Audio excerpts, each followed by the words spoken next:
Police ने खड़े होकर पाकिस्तानियों को वार्न किया शनमुगरातनम जो कि इंडियन ओरिजिन से है। इतनी चीप ट्रैवलिंग जो है अगर वो भारतीय कर रहे हैं तो वो सारा दुनिया का बिजनेस भारत में आएगा। भारत के लिए दुबई में बैठे हुए इतनी इज्जत, अगर दुश्मनी इंतहा की है तो मैं ये कहता हूँ एटम है ना आपके पास, हमें जलील मत करे, हम पर गिरा दे। पाकिस्तान दुनिया में FIR में भी कटवाने में और काटने में नंबर 1 हो। तो ज्यादातर लोग इस वक्त सऊदी अरेबिया में जा रहे हैं जहां वो 3rd क्लास सिटीजन हैं, जिनके लिए स्पेशल नाम उन्होंने रखे हैं मस्कीन, गरीब और रफीक। और सिंगापुर में इंडियन ओरिजिन से ये 3rd प्रेसिडेंट बनने जा रहे हैं। 14 शायद को iPhone 15 लॉन्च होने वाला है, and that is also coming from India not China. देखें, वो बात वही आ जाती है कि बदनाम होंगे तो क्या नाम ना होगा। एजेंट आपके जो है खाना सिर्फ वो खा रहे हैं, आप घास ही खा रहे हैं 76 साल से। वहाँ हजारों का एक डरना मौजूद है, इसलिए कि लोग हिंदुओं को अगवा करते हैं बराए तावान, वहाँ बच्चों को अगवा किया जाता है। फिर वहाँ पर इन पर हैरेसमेंट के केसेस लगते हैं, निस्वार बेचने के लगते हैं, भीख मांगने के लगते हैं, लड़कियां छेड़ने के लगते हैं। भारत के लोग यहाँ से डिग्रियां लेकर जा रहे हैं, आपके लोग भूख से भागे जा रहे हैं। वहाँ दिन दाड़े सड़कें महफूज नहीं है, शाम के बाद तो कोई आदमी घर से नहीं निकल सकता। यहाँ पे तो ये गजवा हिंद कहाँ से करेंगे, अपने बच्चों का पेट नहीं पाल सकते और गजवा हिंद के लिए निकलेंगे। इंडिया UAE भाई भाई और इस तरह से झंडा लहराया था और तो उनको 3rd class citizen, 3rd class इंसान समझा जाता है हमारे इस्लामी मुल्क के अंदर। आने वाले 50 साल में पाकिस्तान में आग लगे। आधे जाके टर्की के पास समुद्र में डूब रहे हैं। कि विवेक रामास्वामी नेक्स्ट जो है अमेरिका के प्रेसिडेंट बनने जा रहे हैं। इंडियंस जो मौजूद हैं वो जिस तरीके से वहाँ पे बिजनेस कर रहे हैं और वहाँ पे जिस तरीके से वो लीडिंग पोजीशन। हमारे YouTube चैनल हिंदुस्तानी हाइट्स में आपका स्वागत है दोस्तों। सिंगापुर के हालिया राष्ट्रपति चुनाव में भारतीय मूल के थर्मन शनमुगरत्नम ने अपने विरोधियों टेन किन्स लियान और एनजी कोकसांग को हराते हुए 70.4% वोट हासिल किए और सिंगापुर के 9वें राष्ट्रपति के रूप में शपथ ली। वे भारतीय मूल के तीसरे राष्ट्रपति हैं सिंगापुर के। और अमेरिका में भी विवेक रामास्वामी प्रेसिडेंट की दौड़ में सबसे आगे चल रहे हैं। प्रवासी भारतीयों की इन उपलब्धियों को लेकर पाकिस्तानी मीडिया में काफ़ी चर्चा हो रही है, जबकि पाकिस्तानियों को UAE की पुलिस ने अभी हाल में ही वार्निंग दी है उनके कारनामों को लेकर। पाकिस्तानी जहां भी जाते हैं अपने देश का नाम रोशन करते हैं। पाकिस्तान जिस चीज़ के लिए मशहूर है, पाकिस्तानी वही जाकर वहां वही कारनामे दोहराते हैं। पाकिस्तानी मीडिया में इस बात पर जोरदार चर्चा हो रही है। So let's enjoy this debate and if you like our content then please subscribe our channel. Dubai police ने खड़े होकर पाकिस्तानियों को वार्न किया है। देखें, वो बात वही आ जाती है कि बदनाम होंगे तो क्या नाम ना होगा। बात ये है कि पाकिस्तान ने भी बड़ा नाम कमा लिया है बदनामी में। पहले दहशतगर्दी की बदनामी थी, अब नई बदनामियां आ रही हैं जिनका ताल्लुक पाकिस्तान के मुल्क के अंदर के हालात से है। जैसे FIR की आपने बात की, उसमें नंबर 1।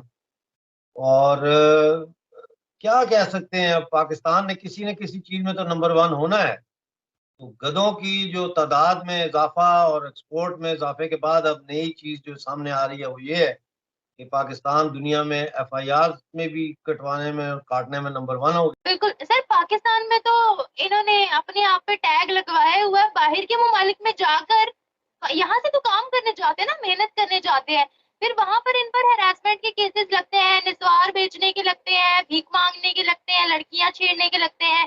क्या कहते हैं सर, ऐसी मेंटालिटी सिर्फ पाकिस्तानियों की ही नजर आती है। इंडियंस की बात करते हैं तो हमारी नजर में से कोई ऐसा वाक्य नहीं गुजरा कि उन पर कोई हैरेसमेंट का केस लगा हो या उनको जेलों में बंद किया हो या उनको भिखारियों की सूरत में पकड़ा गया हो। शनमुगरातनम जो कि इंडियन ओरिजिन से है, सिंगापुर में रहते हैं, एज इनकी 66 ईयर ओल्ड है और सिंगापुर में प्रेसिडेंट के वोट हुए और वोटिंग में वो जीत चुके हैं। ये इंडियन ओरिजिन से ताल्लुक़ रखते हैं और सिंगापुर में इंडियन ओरिजिन से ये 3rd प्रेसिडेंट बनने जा रहे हैं। इससे पहले हमने ऋषि सोनक की बात की और अमेरिका में भी ये खबर आई है कि विवेक रामास्वामी नेक्स्ट जो है अमेरिका के प्रेसिडेंट बनने जा रहे हैं, जो कि इंडियंस के लिए बहुत बड़ी बात है। अमेरिका के अंदर कोई भी सदर बनता है उसका पूरी दुनिया पे बहुत ज्यादा असर होता है। हमारे मुल्क में एक नारा उठता है कि गज़वा हिंद करेंगे, हिंद पे अटैक करेंगे और भी बड़ी बड़ी बातें कर रहे हैं, लेकिन हम ये देख रहे हैं कि हर कंट्री से इंडियन उठ रहा है। आज यूट्यूब, इसका सीईओ भी इंडियन है। ट्विटर, जिसको पूरा पाकिस्तान चलाता है, उसका सीईओ भी इंडियन है। उसके साथ अगर माइक्रोसॉफ्ट वर्ड की बात करें, उसका सीईओ भी इंडियन है।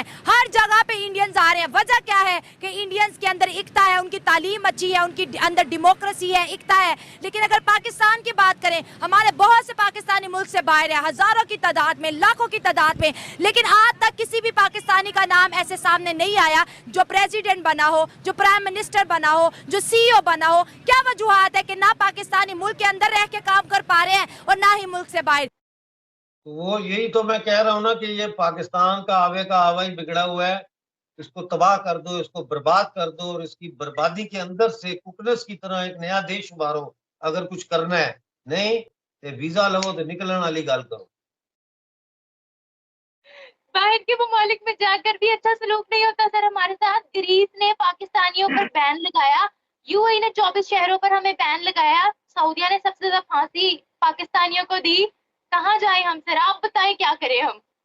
बाहर के मुल्कों में भी अच्छे निगाह से नहीं देखा जाता। दुबई वो मुल्क है, अगर आपने 15 अगस्त से दुबई से निकलने वाली वीडियो देखी हो तो दुबई की पुलिस, ये वही पुलिस है जिसने तिरंगे को सल्यूट किया था, अपनी गाड़ियों पर तिरंगा पेंट किया था, गाड़ी के ऊपर लिखवाया था इंडिया यूएई भाई भाई, और इस तरह से झंडा लहराया था और केक भी काटा था। तो सिर्फ भारत के लिए दुबई में बैठे हुए इतनी इज्जत, और पाकिस्तानी जो दुबई में वहां पर मौजूद है उनके लिए ना तो हमारा झंडा लाइट अप किया गया था, ना ही उनको उस ओहदों पर रखा जाता है जहां पर इंडियंस होते हैं। तो सर इंडियंस हर मिशन में बाजी क्यों ले जाते हैं?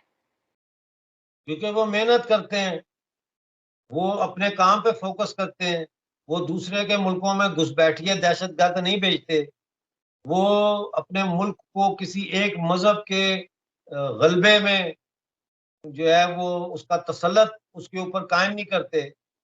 इसलिए कि वहां पे जो समाधान है, कॉन्स्टिट्यूशन है, उसकी हुक्मरानी है। इसलिए कि जब भी हिंदुस्तान के कोई ऐसा मसला आता है तो उस पे ऊपर पूरा मुल्क एक आवाज हो जाता है। जैसे चाइना का था, बीच में फिफ्थ कॉलमिस्ट भी होते हैं, लेकिन जनरली स्पीकिंग जो है वो सूरत हाल ऐसी है कि आप हिंदुस्तान का और पाकिस्तान का मुकाबला नहीं कर सकते। हिंदुस्तान एक संजीदा मुल्क है, दुनिया की सबसे बड़ी वर्किंग डेमोक्रेसी, समझे कि नहीं। और अब तो सूरज पर उन्होंने लॉन्च कर दिया है मिशन। वो कहते हैं कि 1440 फोटोग्राफ डेली भेजेंगे वहां से सूरज। तो आप सोचें। स्टिल हमारे पाकिस्तानी बोल रहे थे चलो चांद पर तो तिरंगा ठीक है, सूरज पर जाएगा तो फट नहीं जाएगा। मतलब सर नॉनसेंस की इनको लगता है कि जो उन्होंने भेजा है वो क्या सूरज पर लैंड होगा। ग्रीस के 3 शहरों पर पाकिस्तानियों ने अटैक किया, जंगलात जला दिए, वहां की वाइल्ड लाइफ बहुत ज्यादा मुतासिर हो गई है, जानवर मर रहे हैं। वहां की पुलिस ने एक्शन लिया इनके खिलाफ। जब वहां पर प्राइम मिनिस्टर मोदी विजिट के लिए गए, इन्होंने कश्मीर के झंडे निकाल लिए, वहां की पुलिस ने इन पर एक्शन लिया। फिर सर एथेंस जगह है ग्रीस में, वहां पर इनको बैन किया गया। इतना बदनाम है ये लोग कि इस वक्त हम देख रहे हैं कि दुनिया के मुख्तलिफ ममालिक में कहीं पर भी पाकिस्तानियों को अच्छा नहीं समझा जा रहा है। आधे से ज्यादा पाकिस्तानी है तो पाकिस्तान से बाहर ही, लेकिन जो ट्रेंड चल रहे हैं ना हमारे लिए बाइकआउट के या फिर गेट आउट के, ऐसा ही रहा तो हमारा तो बाहर जाना भी मुश्किल हो जाए।